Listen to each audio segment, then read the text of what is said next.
Spyro is joy. Yeah, you can pretty much sum it up with 3 easy words.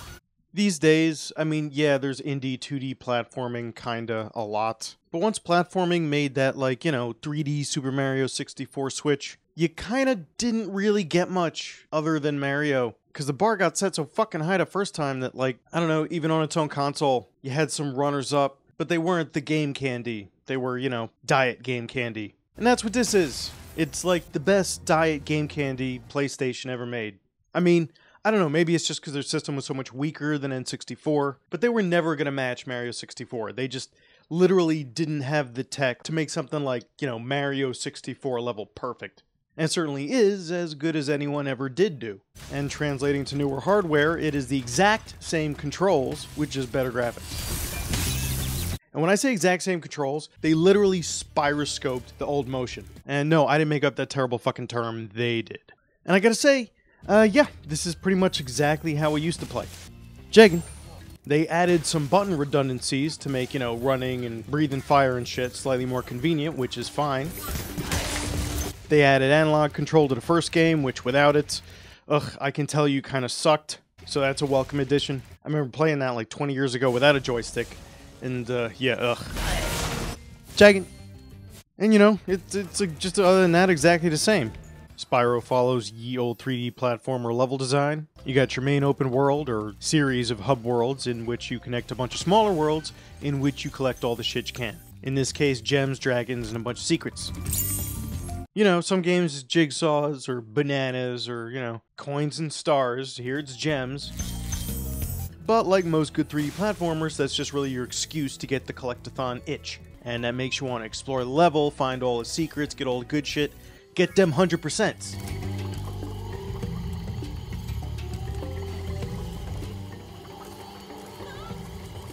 Chicken. Each hub world's got a bonus level. These are usually the most challenging, and they haven't gotten any easier.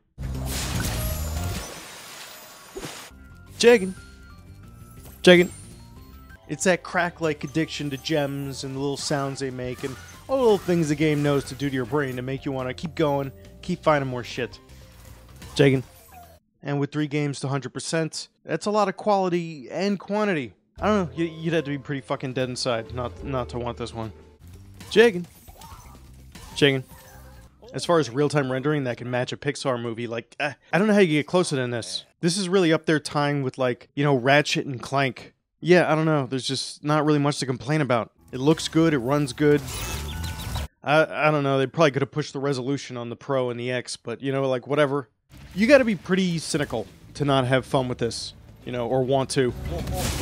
If you have kids, this is an obvious buy, but if you don't, if you still have a little child inside of you, then maybe, just maybe, you want to just put the gun down for 2 seconds and, say some dragons. Thank you for releasing me.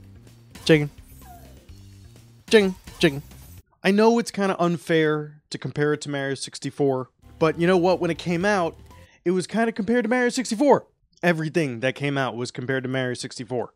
And to anyone that thinks it's like some kind of criticism, saying it's not Mario 64, nothing other than Mario games have been Mario 64. Even Banjo-Kazooie was Game Candy Light. So, Diet Game Candy is really the best you can strive for if your name isn't Nintendo.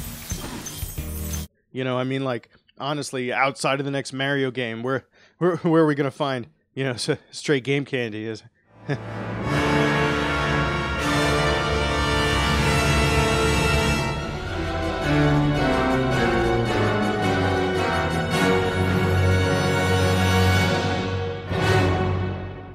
Charlize Theron Award. 'Cause some classics just don't get old. Oh.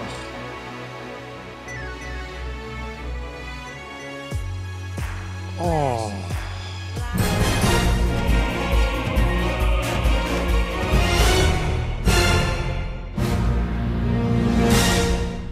Jiggin'.